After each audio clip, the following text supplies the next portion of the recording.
I remember seeing the cheapest S-Class. Yes. And you bought that for like, how much? Like $3,000? Yeah, it was like $3,000 or something. And how much was that new? New, they were like $80,000, and that was back in 2000.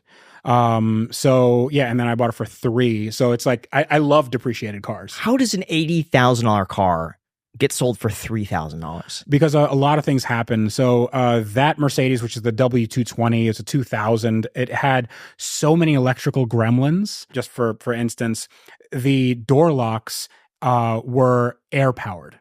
So yeah, like so it doesn't make the clunk clunk clunk clunk, Yeah. you know, like most normal cars make. So the S-Class, they wanted it to be more like, you know, so that was all air powered. So the lumbar support was air powered. The headrests that come up, they were air powered, and all that stuff would always go wrong. So I bought this car, and of course, like nothing worked, but I figured that I could learn a little bit about how this car worked because I wanted a nice car. I didn't have a lot of money.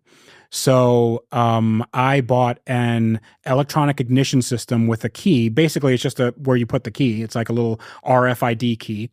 And I knew that you had to pair that with the ECU and the shifter. So I ended up buying this from like a junkyard for like $300. I went out, I was living in New Jersey at the time.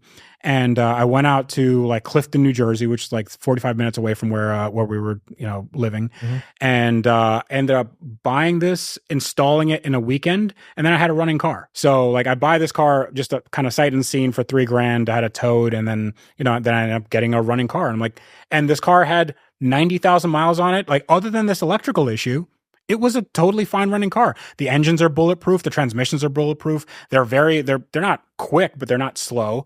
It gets decent miles to the gallon. You can have 5 people in it very comfortably. The AC was great. Like it's a really, really cool car. So how much was that car worth when you were done fixing it up? So the S-Class was probably worth, they weren't worth much. Really? I think I ended up selling it for maybe $10,000 or something. But I had done a lot of stuff to it. Like I gave it a AMG body kit and some AMG wheels, but it was just still the same car. So yeah, I think around 10 is where I sold it.